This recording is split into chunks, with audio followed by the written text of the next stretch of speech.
Bueno, quiero antes de todo agradecer obviamente al doctor y a la amiga Alejandro Romero Gudiño, con el cual tuve la posibilidad de trabajar en conjunto para llevar a cabo algunos proyectos de interés. De hecho, algunos todavía siguen vigentes en el ámbito de la Unidad de Evaluación y Control de la Cámara de Diputados.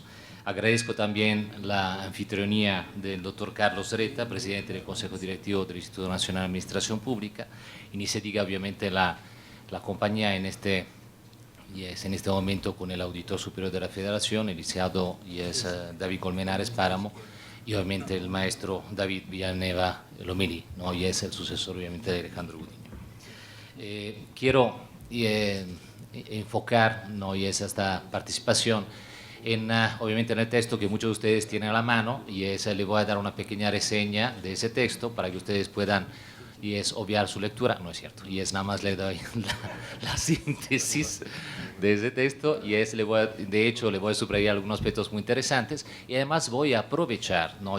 Justamente de lo que pone en ese texto Alejandro para hacer algunos comentarios, ¿no? Laterales, así por decirlo al respecto. El texto de hecho empieza con un prólogo efectivamente del licenciado Colmenares, en donde a mí me gusta mucho hacer referencia a la importancia de un cambio en el ámbito de las funciones de la Auditoría Superior de la Federación, dirigida fundamentalmente no tanto al aspecto represivo, lo cual obviamente todos nosotros nos esperamos que alguien finalmente vaya a la cárcel y se acabe con la impunidad, sí es cierto, pero no es suficiente, porque podemos tener la paradoja de tener un Estado extremadamente honesto, es decir, no corrupto, pero enormemente ineficaz, ineficiente, que es lo que no queremos. Entonces, justamente lo que me imagino, dice el auditor en el ámbito del prólogo, es que hay que fortalecer la auditoría al desempeño. Y sí es cierto, el tema de auditoría al desempeño es algo, no es novedoso, tiene algunos años, pero se va cada vez más especializando y se requiere efectivamente un enfoque multidisciplinario, en el cual obviamente una visión, como dice el auditor, de contadores públicos, si bien es necesaria, no es suficiente. Entonces, en el ámbito del texto, voy a empezar y dando seguimiento. Hay 4 capítulos, ¿no? El primer capítulo analiza y discute, que es muy importante, ustedes vayan a leerlo porque es interesante, los fundamentos teóricos y conceptuales de la rendición de cuenta, así como define, explica con claridad la referencia normativa en materia respecto al caso de México. En particular, con relación a la auditoría, analiza las relaciones entre la Auditoría Superior de la Federación y la Comisión de Vigilancia de la misma auditoría, y de ende también, por supuesto, la Unidad de Evaluación y Control, que es un poco es el cuerpo, ¿no? Si la comisión es la cabeza, ¿no? Y es el cuello, y el cuerpo es la Unidad de Evaluación y Control. Subrayando además a lo largo de su texto áreas de oportunidad para las mejoras entre las relaciones entre los entes fiscalizadores, así como la importancia de dotar de mayor autonomía a la Auditoría Superior de la Federación, que en este momento no tiene auditoría de gestión y técnica, pero hay un problema. El presupuesto, no tiene autonomía presupuestaria. Y ahí hay un tema, ¿no? Y obviamente, usted sabe que depende de la Cámara de Diputados, del presupuesto de la Cámara de Diputados, entonces hay un tema que cada vez hay que negociar. Así como, hace referencia una y otra vez en el texto, y hay que decirlo, es muy importante, de la necesidad de cerrar el ciclo de la evaluación, o mejor dicho, de la auditoría. ¿Con qué? Con la necesidad por parte de la Cámara de Diputados de tomar en cuenta los resultados de la acción fiscalizadora por parte, repito, de los diputados, en la parte relacionada a la discusión y aprobación, ya sea de presupuesto, ¿no? de egresos de la Federación, ya sea de las necesarias modificaciones al marco legal, constitucional de leyes secundarias para mejorar podemos decir, este entramado que hay hoy en día del sistema de fiscalización nacional y también del sistema nacional de anticorrupción. Entonces hay que cerrar el ciclo, hay que crear algunos elementos que vinculan de manera obligatoria, no de manera hoy en día de ocurrencia, a que el trabajo de evaluación del presupuesto sea, ¿no? Vinculado a los informes de resultados y al trabajo de evaluación de los informes que hace la Unidad de Evaluación y Control. Yendo un poco más a detalle, para que ustedes vayan, ¿no? a leer el texto, hace referencia a distintos tipos, ¿no? de rendición de cuentas. De hecho, menciona 4 en particular, que es la rendición de cuenta política, que es la rendición de cuentas hacia los ciudadanos, ¿no? Y es vía mandato popular. Entonces, obviamente, eso hoy en día tenemos reelecciones, que bueno, entonces la rendición de cuentas es, bueno, si no, si hiciste mal tu trabajo, finalmente ya te vas, ¿no? Y es la rendición de cuenta administrativa, que es un poco lo que lleva a cabo la Auditoría Superior de la Federación y las entidades fiscalizadoras de los estados, que tiene que ver justamente con la fiscalización del ejercicio de la cuenta pública, entre otras cosas. Hay otro tipo de rendición de cuenta que es la mediática social, vía, no, y esas redes sociales, por supuesto, vía medios de comunicación, y hay la rendición de cuentas jurídica, que tiene que ver con la aplicación de los procesos jurisdiccionales, que termina muchas veces en temas, y esperamos, sancionatorios. De estos 4 tipos de rendición de cuentas, el autor hace referencia, 2 de estos son verticales, que es la política y la mediática, y 2 de estos horizontales. ¿Por qué verticales? Porque hay una referencia, hay una relación vertical entre el ente, ¿no? En este caso el ente y es auditor, y la población, o el ente responsable de políticas públicas y la población. Y hay otra horizontal, en donde se requiere la acción de más de una entidad. En el caso de la Auditoría Superior de la Federación, y es Cámara de Diputados, en su caso Fiscalía General Anticorrupción, y es el Tribunal Fiscal, ¿no? Y es de Administración del Estado. Entonces, eso es la horizontal, entonces se requiere un entramado de organizaciones gubernamentales. Y la cosa también interesante, terminando este análisis de rendición de cuentas, hace referencia, y me gusta mucho ese tema, que hoy en día la rendición de cuentas es un instrumento para la legitimación democrática, pero una legitimación democrática vinculada a un concepto cada vez más novedoso, que es de gobernanza. Ya no gobernabilidad, sino gobernanza. Ahora, ¿qué es la gobernanza?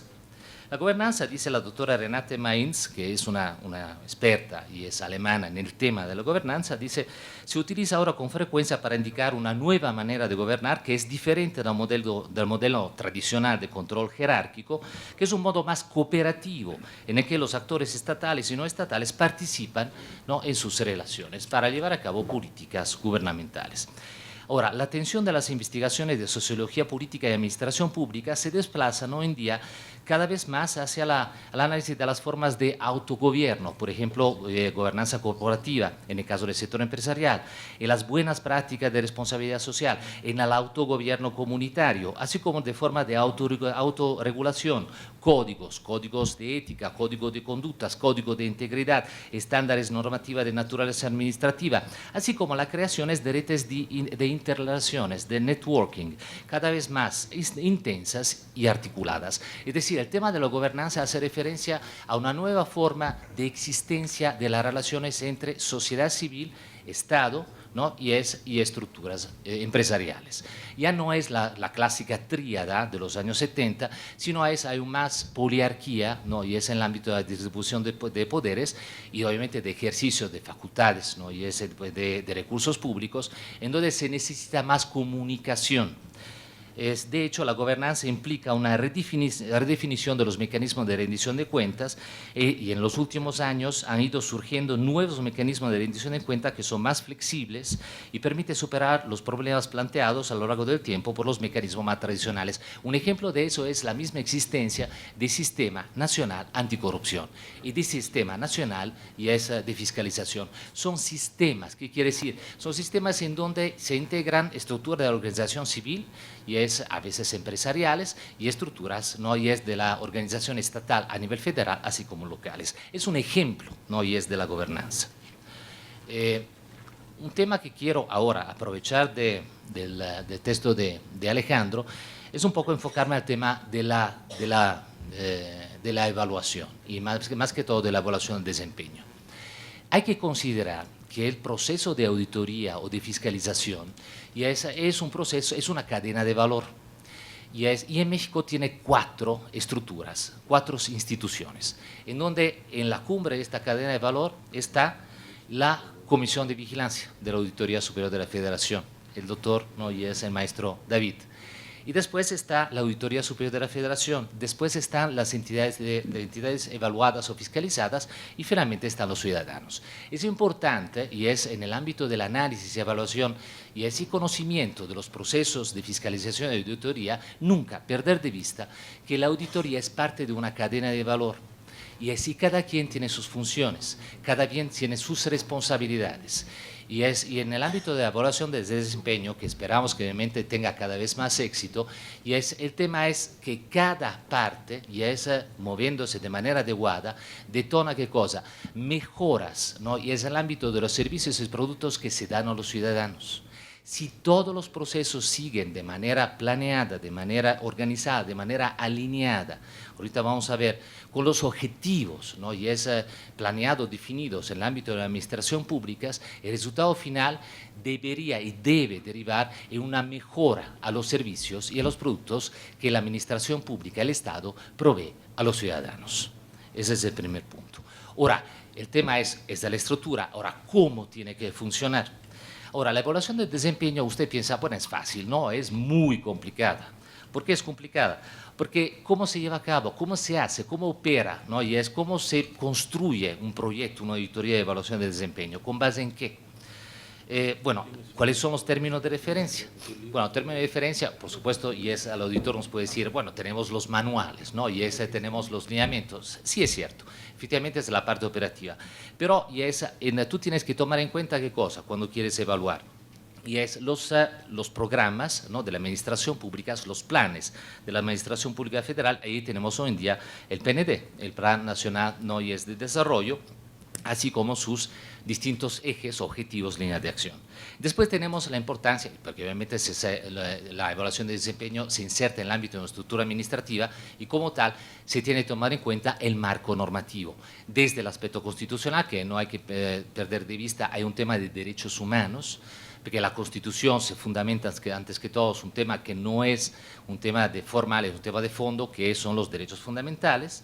Después hay que considerar los criterios, ¿no? De eficiencia, eficacia, economía, transparencia y honradez que están establecidos en el artículo 134 de la Constitución, lo cual dan entrever qué cosa, que se requiere en el ámbito de la evaluación y es evaluar antes que todo si exista no solamente una alineación normativa en el ámbito de las funciones de las unidades evaluadas, sino que haya una correspondencia con la planeación estratégica y esa de los procesos, ¿no? Y es que se llevan a cabo programas y procesos que no utilizan los servidores públicos, utilizan las unidades administrativas para llevar a cabo sus actividades.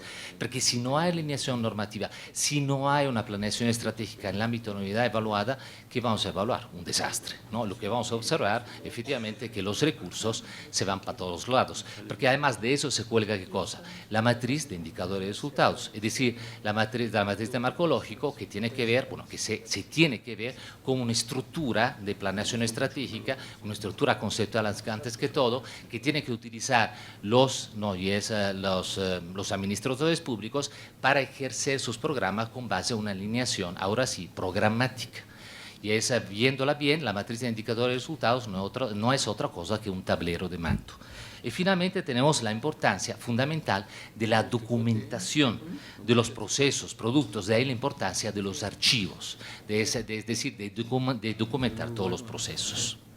Ahora, para que estos, regresando al tema principal, para que estos estructuras, 4 cadenas de valores vayan funcionando, se tiene que llevar a cabo una evaluación del desempeño tomando en cuenta estos elementos, ¿no? Y repito, la parte de planeación, la parte normativa, y es la parte obviamente de la referencia a los criterios y finalmente el tema de la matriz marcológico. La evaluación del desempeño, y es...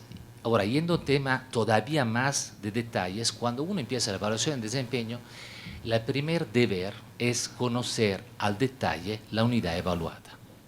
Lo que no le gusta a los administradores públicos, a las entidades evaluadas cuando llegan a la Auditoría Superior de la Federación, y es que ustedes me van a evaluar y ni siquiera conocen lo que hago, ¿no? Me están evaluando con base en una normativa que no está actualizada. Entonces es muy importante la preparación, y lo dice justamente el doctor Gudiño, y es muy importante, y lo hace la Auditoría Superior de la Federación a través del ICADEFIS, es muy importante la preparación y la profesionalización de los auditores. ¿En cuanto a qué cosa? En cuanto a un análisis detallada de la estructura normativa y procedimentales de las entidades evaluadas. Porque ¿qué se quiere con la evaluación de desempeño? ¿Se quiere castigar? No, se quiere mejorar. ¿Y qué es lo que tiene? No puedes mejorar lo que no conoces. Entonces, para poder mejorar, tiene que identificar dónde están los puntos críticos, los cuellos de botella, de los procesos, lo de adolecen, ¿no? Y es los servicios que adolecen de sus calidades, o si no tienen estándar de calidad. Ese es el tema que tiene que hacer y es a nivel de gabinete. Y lo que hay que construir, obviamente, a nivel de gabinete, ¿qué cosa? La famosa hipótesis de investigación, que es la cadena, pueden decir, el elemento medular, es el pivote de la evaluación del desempeño. La hipótesis es lo que vas a buscar, lo que posiblemente vas a encontrar. Es el tema que te permite, obviamente, y es dirigir, enfocar la evaluación del desempeño. Ahora, respecto a la evaluación, lo que quiere es no solamente, que es muy importante como resultado de la evaluación del desempeño, y además lo define la misma Constitución, no, la evaluación de desempeño no está dirigida exclusivamente para identificar, encontrar si los objetivos planeados se han realizado. No es suficiente, es decir, los efectos, ¿no?, de la acción de fiscalización, sino también los resultados, es decir, la consecuencia. ¿Y qué es la consecuencia? Sino el impacto, ¿no? ¿Y es de qué cosa? De la acción de fiscalizadora sobre el ente auditado, para que el ente auditado pueda mejorar sus procesos y productos. De hecho, un indicador clave en el ámbito de la evaluación de desempeño de la auditoría es la no recurrencia de las observaciones. La no recurrencia de las observaciones determina qué cosa, a las mismas entidades, determina obviamente y es el resultado, el impacto de la acción fiscalizadora sobre la mejora del desempeño de las entidades evaluadas. Ahora, y terminó el comentario en ese aspecto. Y quiero decirle también, en el capítulo sucesivo, el segundo, el autor enumera, y es una lista de indicadores de evaluación de desempeño de la Auditoría Superior de la Federación, así como para la evaluación del efecto y consecuencia de la acción fiscalizadora, que se dieron desde 2015 hasta el 2018, que está en la página 70 y 73. Al respecto, me permito humildemente señalar el privilegio que tuve en participar en un proyecto con el doctor Romero, en la elaboración e implementación de los indicadores, de estos indicadores. De hecho, tuvimos el privilegio de crear la primera batería de indicadores, repito, ya sea de desempeño, ya sea de evaluación de efectos y consecuencias, que de hecho hasta la fecha siguen, ¿no? Siguen vigentes. Fue necesario, de hecho, un trabajo analítico y muy detallado sobre la normatividad misma de la Auditoría Superior de la Federación, sobre sus lineamientos, sus manuales, sus glosarios, porque además la auditoría tiene sus propias definiciones conceptuales, así como, y es muy importante, la referencia de las actividades de la Auditoría Superior de la Federación con las normas INTOSAI, ¿no?, las famosas ISAI, porque es muy importante, y hay que decirlo, que la auditoría participa en la elaboración de normas estándares a nivel internacional. La Auditoría Superior de la Federación tiene un peso muy importante en el ámbito de los procesos de modernización de las acciones de fiscalización, no solamente en México, a nivel internacional. Eso no lo dijo el auditor, pero sí hay que subrayarlo. Entonces, lo que hicimos nosotros es identificar todos esos elementos para poder identificar, y es una batería de indicadores que, repito, hoy en día todavía siguen operando. Otro tema, y termino porque ya estoy, y hay que señalarlo porque es un tema que me encanta y me gusta. En el segundo capítulo, el doctor Gudiño hace referencia a la evaluación de desempeño parlamentario de los diputados. Y justamente critica la evaluación de desempeño que hoy en día se ha implementado con una reforma en el ámbito del reglamento interior de la Cámara de Diputados, que tiene que ver con la evaluación de desempeño del diputado en particular. Porque obviamente, lo critica haciendo referencia a una evaluación que es tradicional, que no da cuenta del trabajo legislativo. El trabajo legislativo es mucho más de lo que hace un diputado, ¿no?, en particular. Y además no se enfoca el aspecto más importante del trabajo del diputado. ¿Cuál es? La ley. Es el resultado que hacen los legisladores. Legislan. No, bueno, hace muchas cosas, por supuesto, pero en particular, y es la legislación. Entonces, ¿dónde tiene que enfocarse la evaluación? A la calidad de las leyes. ¿Cuántas leyes tenemos en México? Entre códigos y leyes secundarias, no estamos hablando de la Constitución, de las leyes secundarias, no reglamentos. 300 leyes. Díganme ustedes cuántas de estas leyes se aplican. Muy pocas. Alguien, ¿no?, en el ámbito de los think tanks, y es aquí en México muy conocidos, entre los que voy a fundar, y es Transparencia Mexicana, y ha enfocado su trabajo en el ámbito de la evaluación de los resultados y de los impactos de las leyes.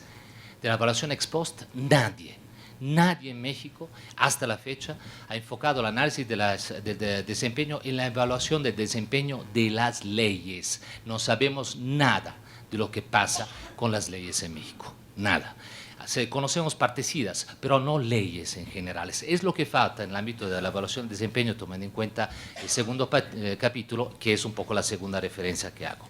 Y termino con la tercera, y es que me parece oportuno, y lo refiere el doctor Alejandro Gudiño, la importancia de vincular la evaluación de desempeño con otro esquema metodológico que se mencionó en la mesa, que es el famoso marco integrado de control interno, el COSO. Es muy importante, ¿por qué? Porque es una visión muy estratégica, es una visión integral, y es de la evaluación de desempeño integrada con la administración de riesgo. Es muy importante para que, para uno, obligar a las entidades evaluadas a llevar a cabo una planeación estratégica en el ámbito del ejercicio de sus recursos, obliga a hacer una vinculación entre programación y presupuestación. Lamentablemente hoy en día ya es la programación se va por un lado y la presupuestación por el otro, y no debería ser así, así como lo dispone en el ámbito de la matriz de marco lógico, y además vincula ¿qué cosa? Y es la administración de riesgos a los riesgos, ¿no? Y es estructurales, ¿no? Que pueden poner, ¿no? Y es en jaque la implementación de los objetivos de los programas gubernamentales. Y con eso concluyo, y le agradezco muchísimo por su paciencia.